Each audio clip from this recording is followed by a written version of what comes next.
The Sharpshooter, the shadow of Rome. The night is cold.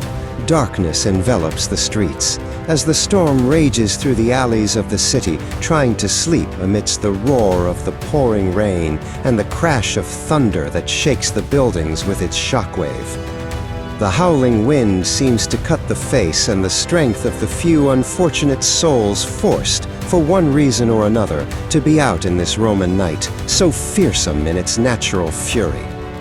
And while most people try to sleep, putting the pains of life behind them, a girl's life hangs by a thread, literally hangs by a thread. In an abandoned warehouse on the outskirts of Rome, with a single bulb emitting a dim light, a young woman, Elisa, perhaps no more than 20, feels her heart about to burst from her chest with fear. She hangs by a chain from both arms, like a side of beef ready to be slaughtered. The girl cries, sobs, her mouth gagged. Terror has now pervaded her soul. She thinks of the life that is slipping away and feels ashamed because her clothes are reduced to shreds and she is more naked than anything else.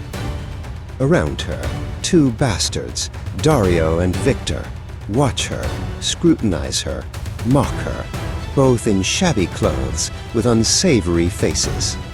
From the way they speak, one is definitely Roman, the other with very rough Italian and an Eastern European accent, seems more Albanian or perhaps Russian. The two prepare a series of knives and other tools.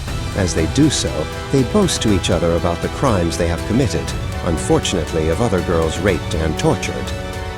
The night is unforgiving, and around that isolated warehouse in the Roman hills, there is nothing, just the battered car of one of the two, an old white Fiat Ritmo taking advantage of the downpour for a bit of a wash.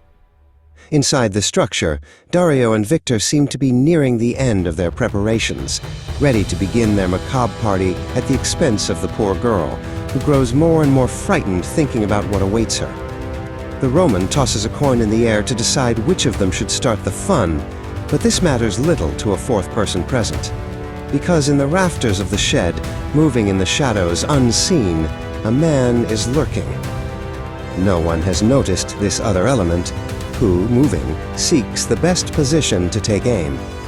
As he does, he perceives the red auras of the two bastards, contrasted with the not quite white, but still distinctly clearer aura of the poor victim awaiting her fate. As luck would have it, Dario gets to start the dark feast. The rain falls harder and harder, and the sound of the drops on the roof accompanies the criminal's approach to the poor young woman.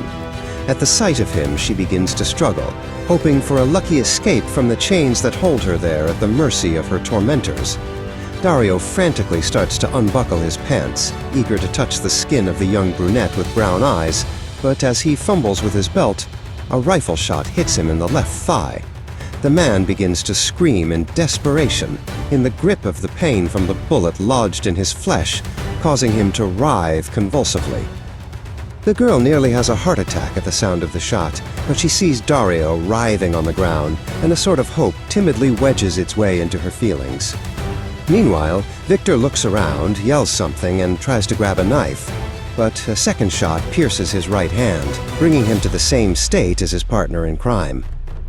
Then the dark man reveals himself, more of a boy, really, in jeans, a shirt, a leather jacket, a hat, and boots, all black.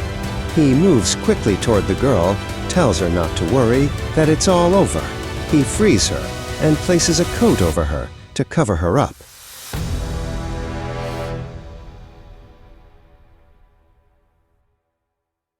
Then he turns his gaze to the two bastards, takes 2 steps toward them, and tells the girl to close her eyes and cover her ears. He takes aim and exclaims, "You're in my sights, you sons of bitches." Dario tries to say something as the dark man points the gun at him, but he doesn't have time before a bullet hits him in the genitals.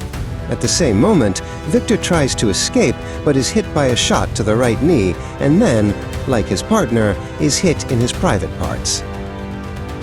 In the distance, the sirens of police cars can be heard.